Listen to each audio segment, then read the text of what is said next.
Good morning and welcome to Morning at NTV. My name is Idris Matusagawa and we are entering that hour of the Kickstarter Hour where we talk about things that concern you at home. And be sure to be part of the conversation. Just go to our social media platforms, that is on Twitter, which is now X. So look out for NTV Uganda and use the hashtag Morning at NTV. Tell us, what do you want us to talk about tomorrow, next week, the other day, every year? But today, I have something very important that I want to address, and I have a very exciting panel in-house. Now, if you didn't know, on the 27th March will be the World Theatre Day. Now, this day was constituted to celebrate and create awareness about theatre, the impact and the purpose of theatre in society. And in studio, I have very, what is the right word to use?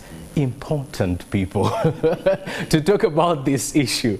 And on my far left, I have Peter Ojede, the Executive Director of Uganda National Culture Centre.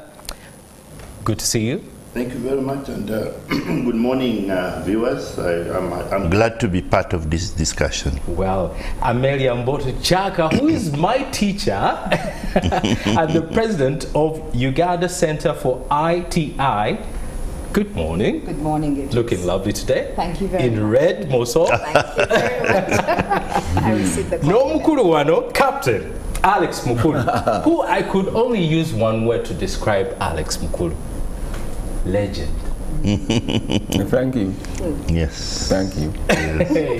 Only but watch TV Sebo. Thank you. Indeed.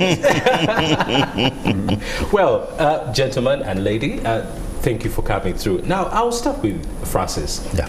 World Theatre Day. Yeah. What is it and what should we expect from UNCC? First of all, thank you very much for hosting us. And when we talk about the World Theatre Day, I think for us as an institution, Uganda National Culture Centre, is a day that we would want to celebrate, because if you look at our mandate as an institution, we are there to preserve, promote, and popularize art and culture. And one of the key tenets of art and culture is theatre. And definitely, well over, theatre is one of those, renowned works that people have been using for edutainment. We do it for education, we do it for entertainment, and all over the world. It's one of the oldest, discipline, if you want, in the area of art and culture.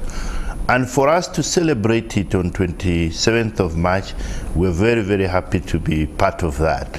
And indeed, we're happy because we're taking stock. We're asking ourselves questions. What is it that we have done over these years? What is it that we've done this year? And we're going to check and say, yes, we have performed well or we have not performed well. There are challenges that we've faced. We have this challenge and this challenge. And I can tell you, one of the biggest challenges that we have got is what we call technology. Technology has brought a complete shift in the area of theatre. But I mean, how do we adopt, how do we navigate that and bring ourselves back? Should we also adopt technology to be able to perform theatre? I mean, these are questions that we're grappling with, and definitely, as we have it on 27th, we're going to celebrate it, and we're going to do it mainly at the National Theatre. We're going to have exhibitions, and one of the keynote presenters is Alex Mukulu, who is right here. He's going to be the one to make the keynote address on that day, and we expect people to be there to listen to this legend. Because he has been in theatre and he understands it. He has done, a number of you know, the 30 years of Banana, and you must have you've seen it. He did it, and many people still remember it, and it's a long time. But now he's back to the theatre. He's there, and on the 29th of this month, he's also going to be performing at the theatre. So he's going to do theatre. And then up to about 21st of April, he will be in the theatre.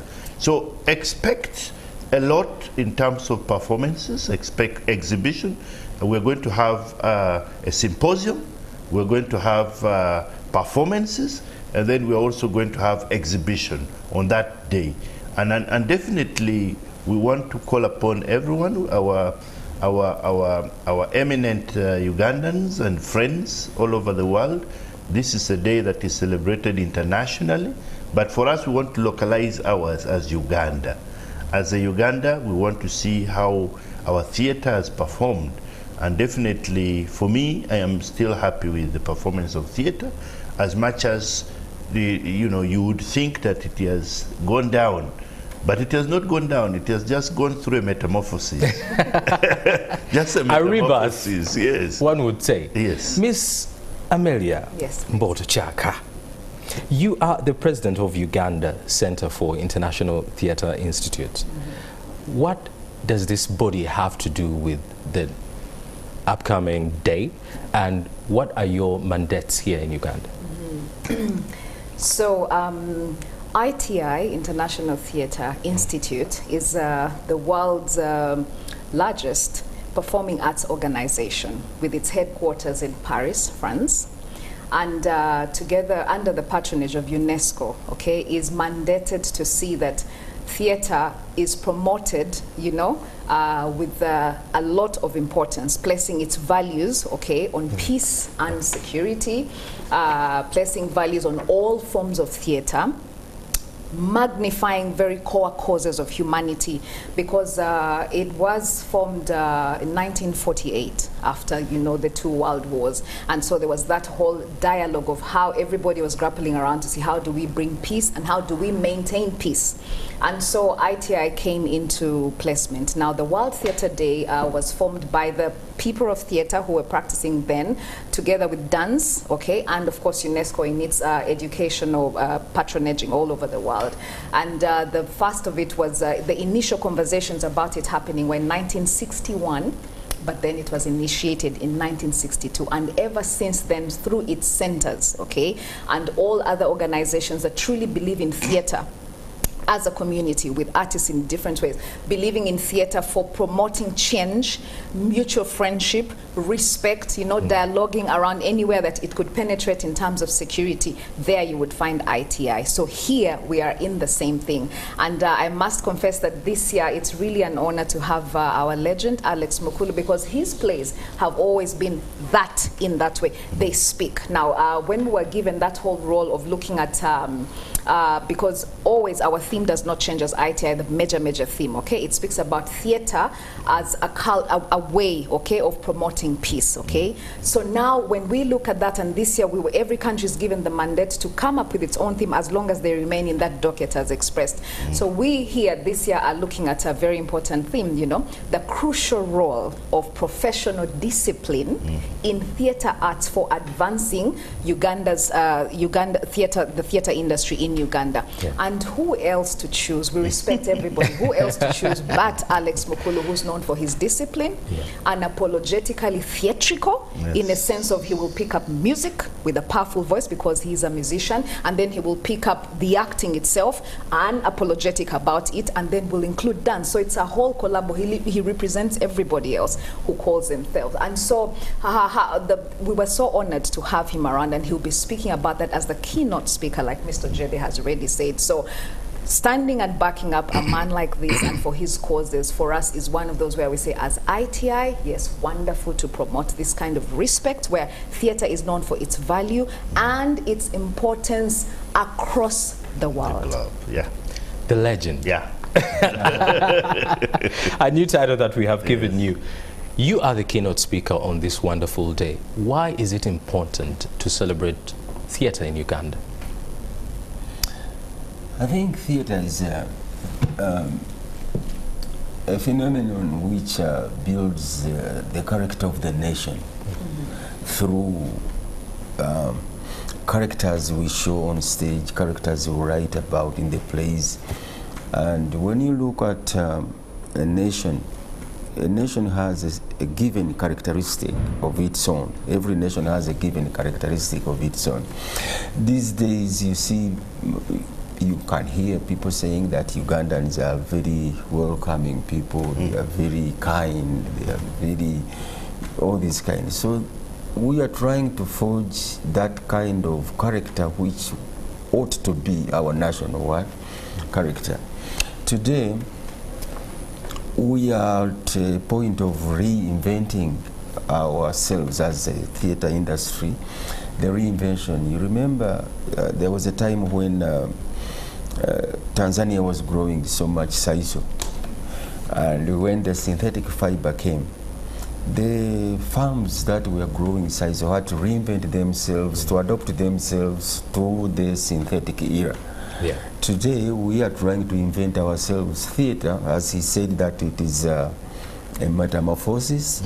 We are going to reinvent theatre today, because without it, then the character we need to have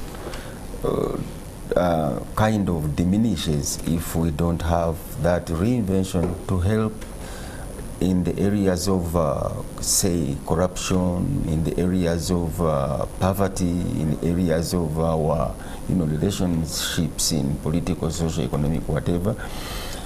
We have to reinvent ourselves in order to continue building that strong character, those strong characteristic values, in order for our nation to stand and forge a way ahead. Which way ahead, I believe the destiny is a cleaner and clean country. Indeed. Francis, Yes. coming back to you in a Yes. bit, we've talked about the day and the theme, which is the crucial role of professional discipline Yes. in theatre arts for advancing Uganda's theatre industry at the National Theatre. Yes. You being the MD of this wonderful establishment, Yes. are we going to only have one day to celebrate theatre, or is it a program lined up that probably for a week or two? We definitely, in terms of the World Theatre Day, is really one day. But what we have done, we've crafted it very well, that we celebrate the World Theatre Day on 27th. But then we don't stop there. We start unleashing some of the theatrical programs, and we immediately start with Alex Mukulu's program that is going to be on 29th. He has come up with new reborn programs that we're going to have at the theatre starting from 29th of March and to run up to 21st of April. So yes, in terms of World Theatre Day, it is 27th, but in terms of programs that accompany it, it is running up to 21st of April. And therefore, we are actually going to be seeing a lot of theatrical issues. And messages that are going out is that we can do it. It is possible. Even if there were things that we want to express, the expressions are going to be done through theatre, because that's the best way of expression. Yeah. And the themes that are going to run through it, he will tell you Romeo and Juliet. I mean, we are trying to go back and check. And he's going to do it in a nice form, in terms of the local language, localized, and then try to make it, speak to the audience, to the Ugandan audience, and see whether we resonate with it. And this is something that is going to run through and going to be done professionally. And as you could see from our theme, we're trying to see how do we professionalize it. Because yes, I can do it, anybody can do it, because we say we are all artists. But then how can we do it professionally? How can we professionalize our art? And I think that's the theme. And therefore there are going to be also a lot of master classes, so that in the master classes we try to professionalize. There are going to be debates, and then there are going to be exhibitions. And definitely in the process we learn and we better ourselves. We pick people like him, who has been in this industry for long. When he comes and demonstrates a few things here, we learn. And then also we're having many other young people who are going to be part of this same show, and there's something new they're bringing. Just mentioned about the IT. IT is also getting into this field of ours. And therefore, how does IT mix with the traditional, theater that we've been having? Because otherwise, you'll be lost, because the audiences are changing. We have a lot of audience that are the young people. The population in Uganda the young are almost 70-something%. And therefore, if you continue to do the old things when expecting results, and yet they're new, there's a generation that has come, you'll not get the results. So yes, the thing is going to run from 27th, and for me, I think 27th up to, which is 27th of March, up to 21st of April, with the climax, though, being on 27th, because it's the day that has been declared internationally. Sorry, you said starting from 27th? Yes. And the climax is? I'm saying the actual day that we're going to be calling it World Theatre Day is 27th. Yes. But it will run up to 21st of April. Ah, okay. We want to do with the production. With production. With the production. Romeo Yes. and Juliet. Yes. Adapt a version of Romeo and Juliet. Yes. Adapted by me. And it will be, you forget to tell them it's going to be free. It is going to be free. We were coming to that. We are coming to that. Yes. Because that's very important. Yes. Because no celebration should be charged, you know. Yes. We are going to have it from, we have actually 28 shows. Yes. From Friday up to April 1st. Yeah. 28 shows. Since you've accelerated the conversation today. Yes, I have. Because I was dying to say that.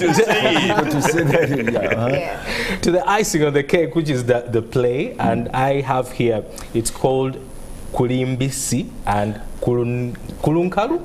Kulumbisi and Kulunkalu. And Kulunkalu. Yes. Interesting choice of name. What does it mean for a non-Luganda speaking person? What does this mean? These you know, like if we say Romeo and Juliet, yes, the families of Romeo and Juliet, these were all very well, you know, good classed people from, you know, and they were in a feud. Yet the feud was so old, no one knew why they were against each other. Yeah. Which feuds we have here today? Kulumbis and Kulunkalu, they are both grasshoppers, except they change colors. One is like in brown, brownish like that, and the other one is green, but they are both grasshoppers.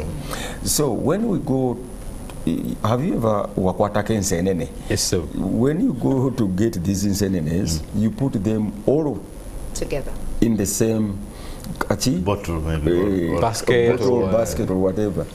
But when they are in there, they start, you know, fighting each other. Yet the one who caught them is going to eat them together.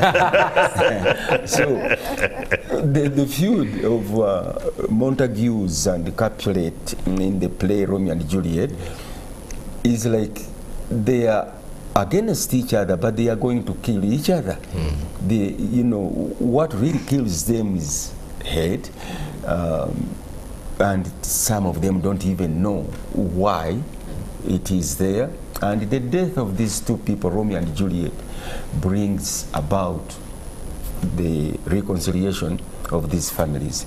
So you can tell that they wait until these two people die. Their death brings about the reconciliation. And I'm thinking, in our context in Uganda, what is that will bring this reconciliation with us? Is it shall we have a Kurumbis and a Kurunkalu once upon a time whose death shall bring unto us that, you know, reconciliation, so that we reconcile all our differences in politics, in social affairs, and in every other issue, be it education, be it tribes, whatever. So Kulumbisi actually is a translation. We want to say Romeo and Juliet, we say Kulumbis and Kulunkalu. Is it a direct adaptation of Romeo and Juliet, or should we expect probably a twist here and there? Yeah, there is a twist. There are so many adaptations of Romeo and Juliet all over the world, and it depends on how you want to do it, and everybody does it a different way. As for me, I'm doing it from a perspective of being a student of literature, studying Romeo and Juliet, and how we understood it by the time I was in Kololo Senior Secondary School, it was during Idi Amin's time. And that's when we were studying Romeo and Juliet in school. Yeah. So there was these two virgin lovers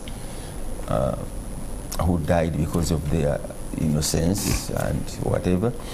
So how did we interpret it then? And how do we interpret it now? So there will be some twists of now, of us, of our context, of our interpretation, of our perspective of the theme of Shakespeare's divine love. And then we also go to the very story he tells. So it is in between there. We dance between our own perspectives and then the Shakespeare's perspective of love. Alex, when we look at theatre, theatre is known to be a reflection of life, and most artists will tell you that I want an audience to come, watch my art, watch my play, and go away with something, having learned something, or changing, or a positive impact. What do you hope to accomplish for your audiences who are going to watch this play? The definition of theatre is, there are too many definitions. One would say it's a mirror of society, another one would say it's what and what and what. But the best thing that one should get out of theatre is like you charge your phone. When you charge your phone, the charge, what should one get from theatre? One should get out of the theatre when he's charged to go and do whatever he does and make a change. Yes, So we are like, we are chargers. We charge people. You come in and you go out being charged, right? Strengthened, encouraged, exalted and lifted. A catalyst. Yes, that's what theatre should be doing to people. On top of the message you are talking about, because there's certain messages that don't lift you up. Like when you are driving a car, they say 40 miles per hour. You are not encouraged, you are not lifted up. But it's a message there. Being kept at a certain level. But it's a message, but who cares? You just, but theatre should be more than a message. That 100 kilometers. To say 100 kilometers. So that's what I expect to achieve. Yes. That apart from people saying that theatre is down, but not only theatre is down, the whole nation is kind of down. People need to be charged now and then. That's why to be given hope. Yeah, that's why there's in the people go to church. They go to church to be what? Charged. Yeah, to be charged, to come out stronger. That's why you see the Pentecostal churches have taken over people from the traditional churches, because they encourage people and say, hey, tomorrow you are not going to be the same. You are going to be a winner. You are going to be victorious, all that stuff.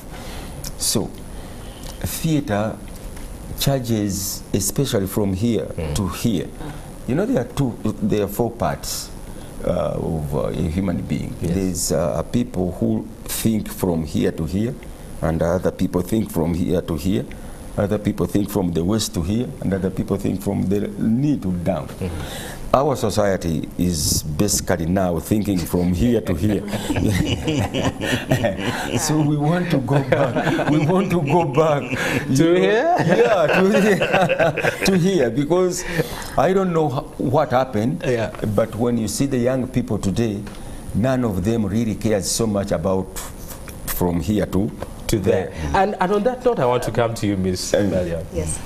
On the question of what happened to theatre, because the consensus around the country is that theatre is down, and if you meet theatre practitioners or even Mwananchi, they will tell you theatre is struggling.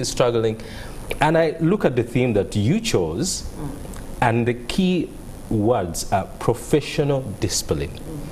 Is professional discipline one of the gaps that need to be enclosed towards maybe pushing theatre back to the golden days of the 60s and the 70s? Yes, yes, without a doubt. Others would not have chosen, because we had to go scouting and figuring out what was the cry, or what is the cry for within theatre. We didn't get this from outside, externally. And through certain talks, you know, certain groups that we are on, you know, face-to-face talks, we realize that people are crying out, okay? Some think that they are running their thing professional, but are not getting the worth of you know, like the money they put in there after having built this whole professional show, okay? And they feel like, no, the turn-up is not very good.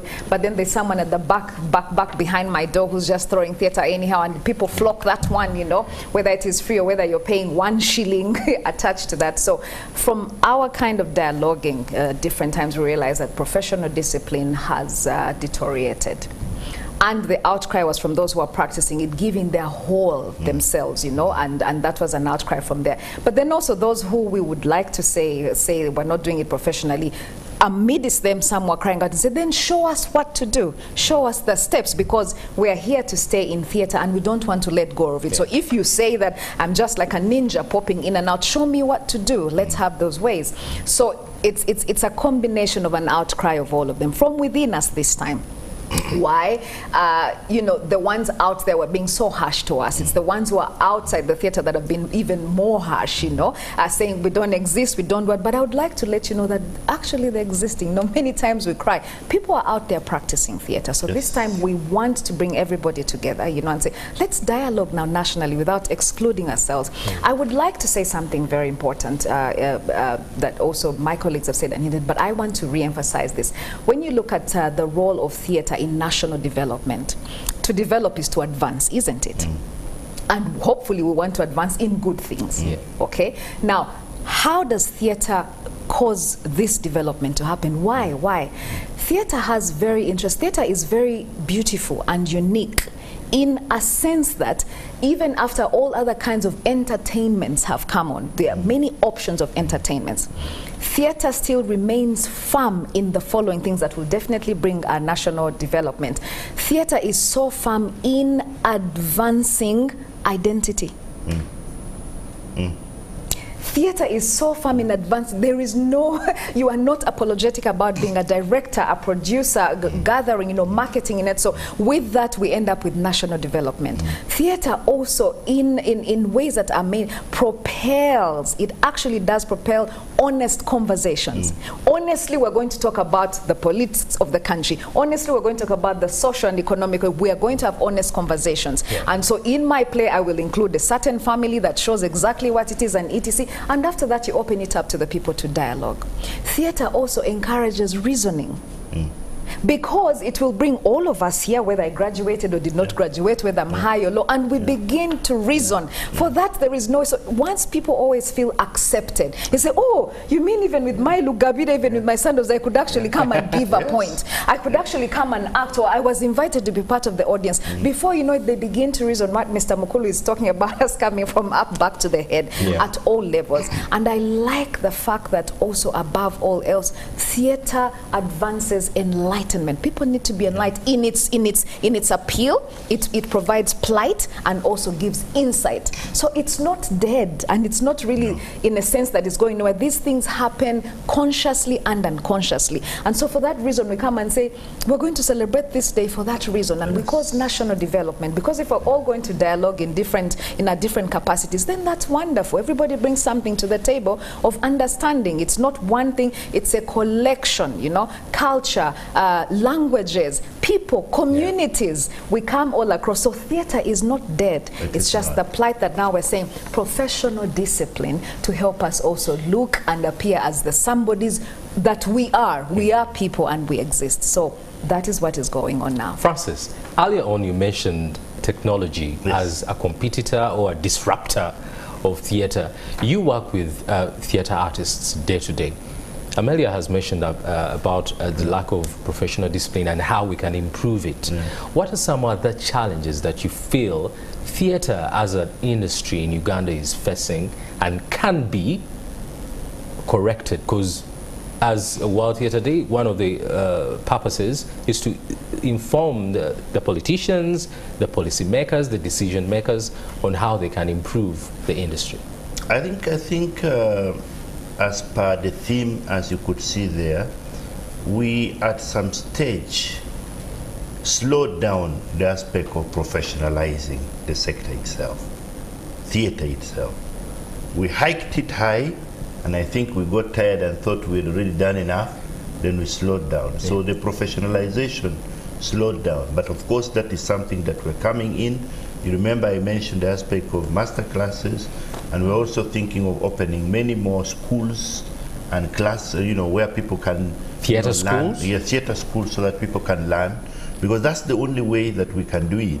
And then the other thing is that we've been going through sensitization, and I use the word sensitization carefully, because we are now looking at the public and saying, as much as you are saying that theater is dead or theater is not there, if you do an assessment on a daily, you'll find that theater is being performed on a daily. Mm-hmm. On a daily without being mentioned. Mm-hmm. And it is creating a lot of employment. People are employed. Mm-hmm. People are getting a lot of money out of it. It is one of those things that you realize that the majority of the youths are doing, except sometimes they're doing it and expressing it using technology. Mm-hmm. So when they express it using technology, they think it is not theater. And yet it's the same theater which is just being propelled using the technology. So it's really the way, as I said, metamorphosis, the way it is changing. It's the same thing, but being changed in another way. And if you asked me, and I was talking about it the other day, if you asked me that very question and said, is theater really moving away? Theater is the way of life. If you went to the villages where we all come from, and you go for days that people celebrate, you'll find people doing theater. You'll find people dancing, and the only thing is different levels, professionally, non-professionally, and all that. But now we are saying, let's professionalize it. Let's have people, legends like Mukulu, to come and make sure that he teaches the younger generation to be able to do this thing professionally. In some cases, you will find that people would want to do it in an obscene way, but that's not professional. You can still do the same thing without being obscene. You can also do the same thing without being provocative. You can bring issues without it being seen as too much of a provocation, where it brings war. Persuasion. Yes. You persuade. You persuade. Yeah. So you see, that's what we're trying to bring. And indeed, theater is there. It is alive. It is something that is going to continue being there, but it will change. The way it's going to be expressed is going to continue changing, just like life. I am sure when we are growing up, I like giving that. When you're growing up, you're a young boy, yeah. You had your interest as a young boy. As you grew up, you became married, and the interest as a married person changes. And of course, with time, as you become old, your interest also changes. But you don't change what life takes you through. You eat, you have to sleep, you wake up in the morning, and do that. All those are things that you must do. So it's the same thing in terms of theater. It is there, it will continue to be there, but it will change form. It will change as we go on. It will change form. Well, Alex, Francis has given a very good analogy that when you grow up, as you get older, you get more responsibilities, your needs become different. Right now, there are people who want to go and enjoy a play. And I remember last year, either last year or early this year, there was a play that was directed by John Segawa, who had to actually bring the play here at Serena. Do you think one of the issues that the industry is facing is the lack of infrastructure? For so long, we've only had one national theatre that you can look at and say this is an actual theatre that is professional, that has standard equipment. Isn't now the time to have more? More of what? Infrastructure, more. I don't know. You don't know? No. You don't, but you don't. Yeah, we are talking about only the participants or the actors on stage as indisciplined.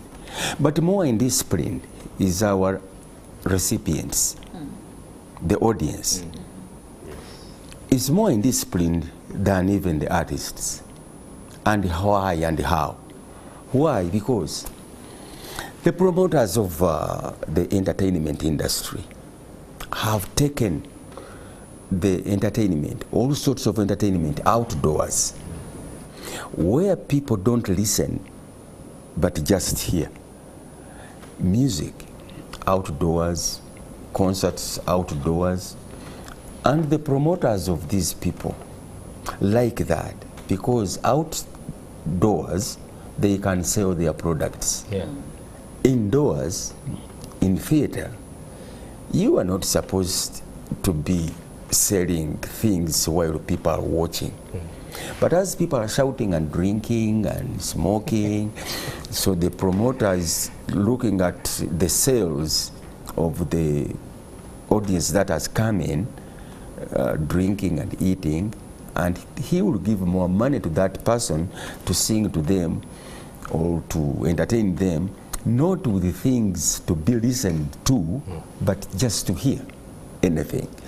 Therefore, people fear to come into theater. As you said, that theater teaches us to reason. The young people are not used now to sit down and listen. That's why they are not coming to theater. And if they come in theater, they will be very indisciplined. They will have certain things they want. They would even want to dance in the auditorium, which you can't do. Which you can't do, you see. So now the indiscipline of the recipients has caused the actors to bend and compromise and give them what they want, and that's why you see that some actors are now doing it and very unprofessionally, because they want also to get the money, tap into that audience. Yeah, to tap into the income that there should be, so that they now produce things that are not, you know, professionally done. Therefore, in trying to save theater or to have a renaissance in theater, we need also to look into the audience. What kind of people are supposed to come into the audience? How are you know, when I was starting theater, people would dress up right, you know, husband, wife, family, children, and they come into theater. Our young people like you today would want to come in these so-called damaged things, you know. Theater is not like that, you know.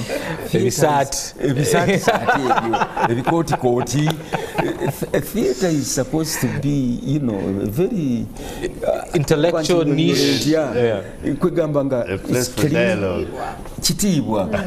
Clean, you know, well-dressed. People come to listen. Because of that indiscipline, never artist force indiscipline. So we have a task like Mr. Ojede. There is a task for the National Theatre, not only to improve or to change the actors, but also the audience, to teach the audience. So big task. It's a tug of war. Mr. Amelia, I want to come to you. Can I just add something small that I feel a deep conviction really is? Yes, we do have the National Theatre. We bless God for that. But we have La Bonita. We have Bat Valley, you know. We have other spaces like the Uganda Centre. The spaces are there. People have tried. So back to your infrastructure. There is infrastructure. I just thought we would have that straight on. It's just not one. It's people just think, just people think this class belongs to that one, that class belongs to it is there, and it has groups, and they're alive, and also those other places open up for whoever else wants to hold performances. You don't have a problem going to Bat Valley and requesting and asking. People also just think that by the time you go to the National Theatre, you must be advanced. There's a certain subject. It's national on the contrary, one would argue that all the infrastructure you've mentioned about Bad Valley National Theatre, La Bonita, they are in Kampala. And I don't think we want to limit theatre to only people who are in Kampala. So the question would be, shouldn't there be infrastructures elsewhere, maybe in the north, in the west, in the east? I wanted to comment on that. I've heard, this is really not so much on the theatre element, but it's a feedback element. A feedback element from the audience and the people who matter is that we seem to be over-congesting Kampala. Yeah.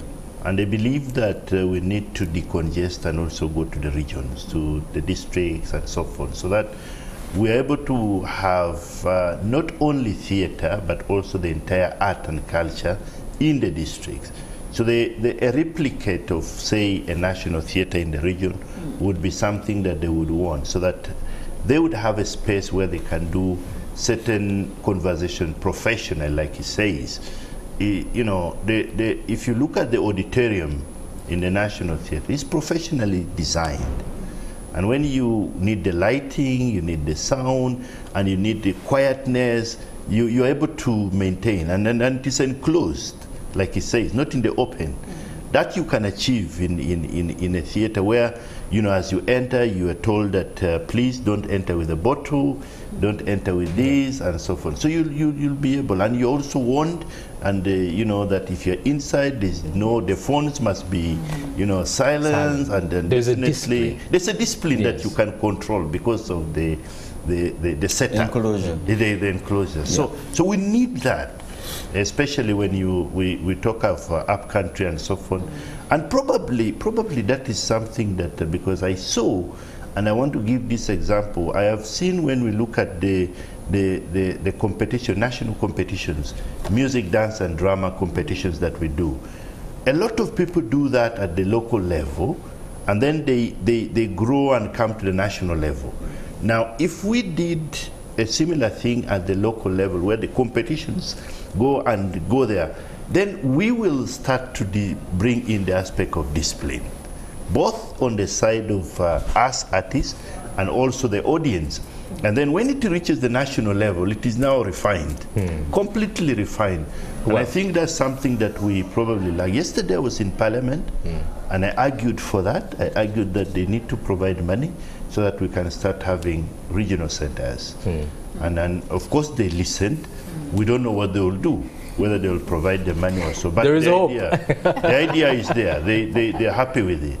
Oh, wow. As we wind up this conversation, Francis, just give us a recap on the celebrations, what to expect.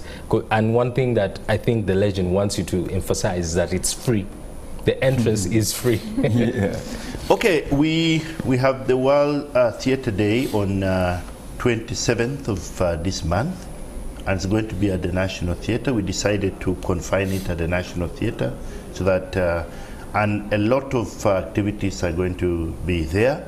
And as I said, there's going to be performances, theatrical performances. There's going to be also exhibitions around the theatre, which and then there's going to be a symposium, of which the keynote address will be done by our legend, Alex Mukulu. And then definitely it's going to be around the theme that we have selected for this year, which emphasizes the aspect of professionalizing the theatre. And that's what you can be able to expect. And I would say it's going to be a free show. It's going to be free. And we're asking everyone to come. We were expecting our minister to be the guest of honor, and we hope that she'll be in the country by then. And definitely we expect that to be done. We are jointly doing it, International Theatre Institute, my colleagues here, we're trying to make sure that we do it together. Yeah. And definitely, so we're calling everyone to join us. Please come. Yeah. Please join us, come, be part of it. And stay disciplined. And stay disciplined. We are now emphasizing the aspect. If you're in the audience, please be disciplined. Yeah. And for those who are going to be also participating, stay disciplined. Please remain Miss Amelia, please, a quick word. Yes, a quick word is that theatre is alive. on a lifeline, and it's a contribution for all of us. We have a surface on which to place our ears as the theatre practitioners and feel the heartbeat, and from that pulse continue creating. We are appreciated. No one should say that we're not appreciated. We're appreciated. We're alive and well. We just need encouragement continuously so that we're also able to encourage others. Let me also emphasize that there are platforms for internal and external, you know, exchanges of knowledge and practice that ITI loves to propel, and we hope that this is going to work out for us to unite together and be able to propel theatre importantly. Wonderful. Alex, what should the people expect, and what do you want them to come having in mind? If they want to think, let them come. let them come. If they don't want to think, Stay at home. Don't come. And before I let you go, Mami Alex, there was an interesting question that came from online. Someone is asking, what would happen if Romeo and Juliet grew up all together? I don't know if you have that answer, or What would happen? What would happen if Romeo and Juliet grew up all together? Grew up all together, like they didn't die. If they didn't die and they didn't commit suicide, the feud would remain. The feud wouldn't be reconciled. One other thing is that theatre is a good conflict resolution kind of factor. Yes. You know, because theatre deals with the conflicts, and it's always a conflict. Drama is a conflict. So we are always solving conflict. Well, I think this one is a romantic, so they were She should write another book of Romeo and Juliet who live forever. Indeed. Well, thank you so much, gentlemen and lady, for coming through. It's been a wonderful conversation. Thank you. And you at home who's been watching, thank you for keeping with us. And be sure to go to the National Theatre and get an experience, a niche experience. As Mukulu has explained, theatre is for those people who want to think, to reason and appreciate. Right about now, I want to cross over to Entebbe, where Walunyolo is standing by, but that will be done after the break. And be sure to join us on next week and on social media platforms, that is on X, on Facebook, Instagram, TikTok, and YouTube. Look out for Morning at NTV. That is the hashtag, and just type in NTV Uganda, and you have a plethora of content to watch and enjoy. Well, I'll be back right after the break.